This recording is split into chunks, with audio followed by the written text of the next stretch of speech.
Jake Sullivan, importante membro do governo dos Estados Unidos, que pertence ali à parte de defesa militar, faz um importante pronunciamento dizendo que caso a Rússia faça algum tipo de uso de um artefato nuclear nas regiões ocupadas na Ucrânia, as consequências serão catastróficas e que, aliás, não pode nem falar publicamente o que disse aos russos.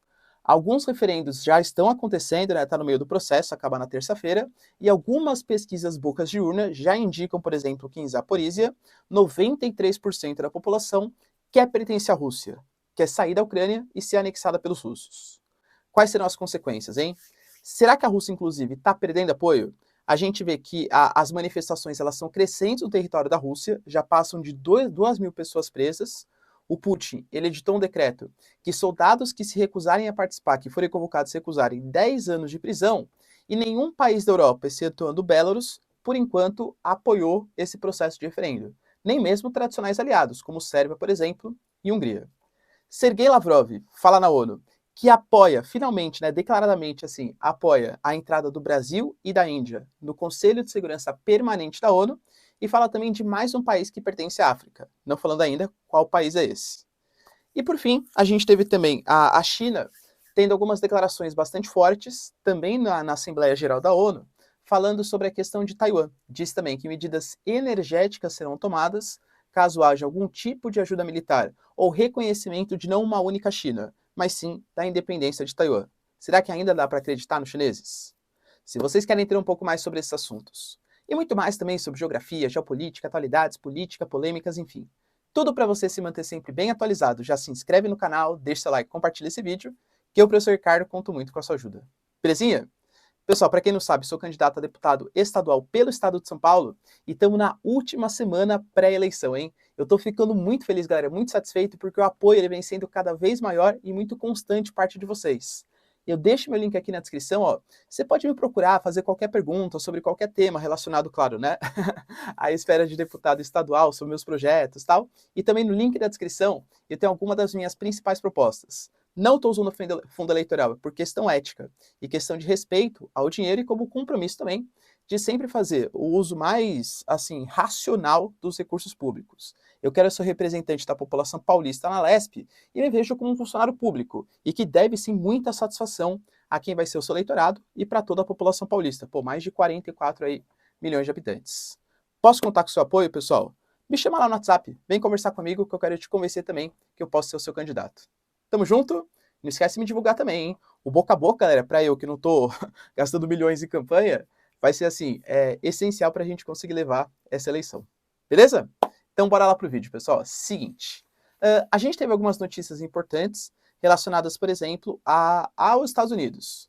Os Estados Unidos, o Jake Sullivan, que é um importante membro ali da defesa militar dos Estados Unidos, ele fez um pronunciamento oficial em nome do Estado americano, claro, garantindo que caso a Rússia faça algum tipo de uso de artefato nuclear nos territórios ocupados, que pós-referendo, muito possivelmente, segundo a Rússia, vão pertencer à Rússia, isso significa que os Estados Unidos vão tomar consequências drásticas, consequências catastróficas.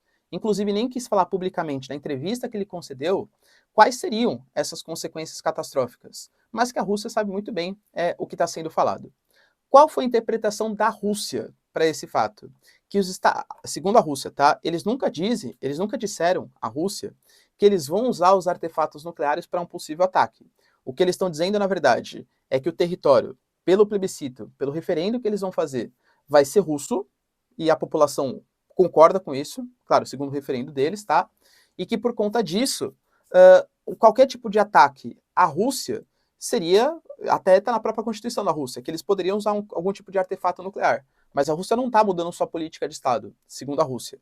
Ela não está fazendo um ataque às regiões, está fazendo um ataque à Ucrânia ou coisa que o valha. Está se defendendo de um possível ataque contra o seu novo território. Inclusive o Putin falou que, depois, na verdade, foi o Medvedev, né, que é o ex-presidente da Rússia e grande aliado também do governo Putin.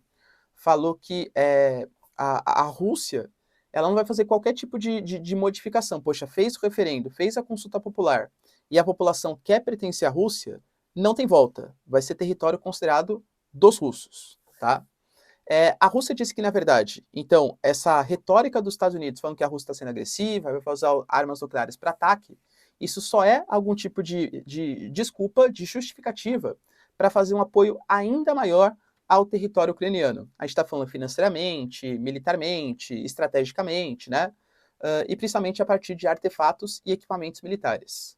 Para vocês terem uma noção, a gente teve pela primeira vez, desde o início dos conflitos, uma coisa que já tinha sido pedida pelo governo Zelensky há muito tempo, que é um sistema de defesa de mísseis terra e ar, ou seja, uma defesa aérea bastante eficiente. Os Estados Unidos, como tinha prometido há cerca de 2 meses atrás, entregou, segundo o Zelensky, os Estados Unidos nem confirma, mas nem discorda também, o Pentágono não declarou publicamente sobre isso, 2 sistemas de um total de 6 ou 8 que eles pretendem entregar até o final do ano. Esses sistemas, inclusive o HIMARS, que já tinha sido entregue, eles estão sendo usados não só para defesa também, mas para ataque. Poxa, os territórios recém-conquistados ali, na regiãozinha, por exemplo, de Kharkiv, na região de Kherson, foi com o uso desses artefatos. Inclusive hoje, nós tivemos ataques importantes, tanto russos, claro, mas ucranianos a Lugansk. De novo, pós-terça-feira, se a Rússia cumpriu o que foi prometido, esses ataques têm que ser respondidos com artefato nuclear, porque, segundo a Rússia, está atacando o seu próprio território. E os Estados Unidos vai responder energeticamente falando. Vocês acham que existe o risco de uma guerra nuclear? Pessoal, deixa aí nos comentários. Eu geralmente não faço aqui minha opinião, né? Eu vou dar minha opinião.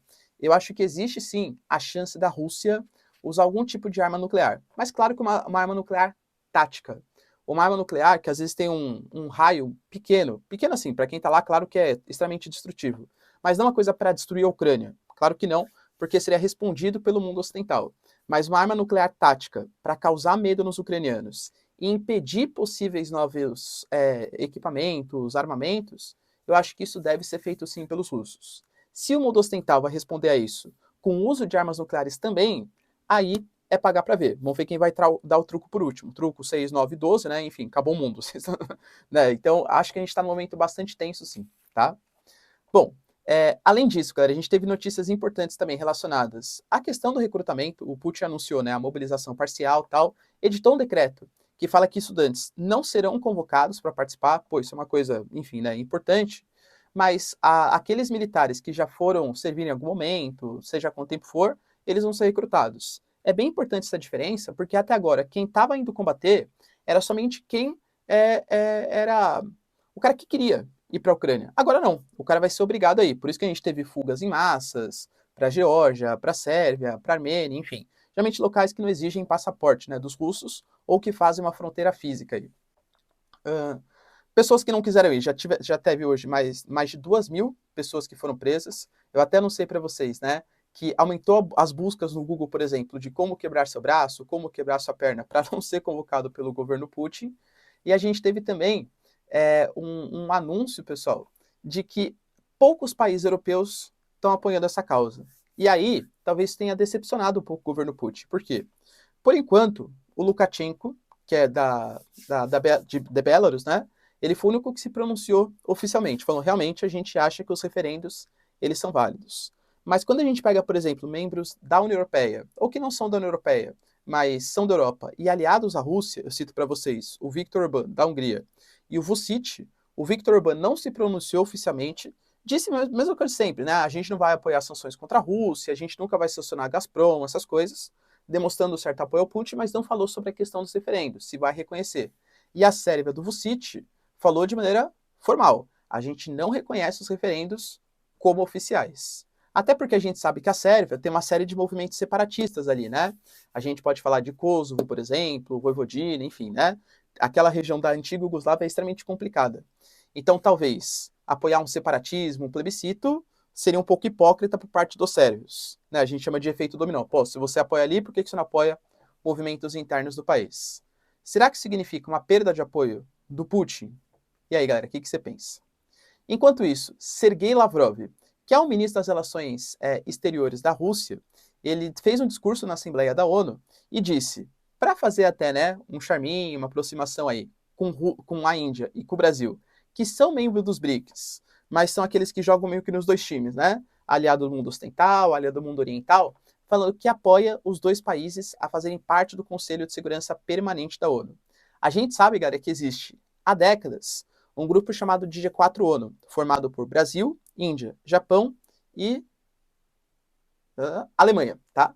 Esses 4 países, eles defendem uma reforma no Conselho de Segurança Permanente da ONU, alegando que o Conselho de Segurança, que é o organismo mais importante, o organismo militar, ele tem como 5 membros aí os 4 vencedores da Segunda Guerra Mundial e a China. Ou seja, a geopolítica atual não condiz mais com a geopolítica do pós-Segunda Guerra. Então falta um país da América Latina, falta a Alemanha, falta o Japão, enfim, né? E a Rússia também disse que um país africano precisa participar.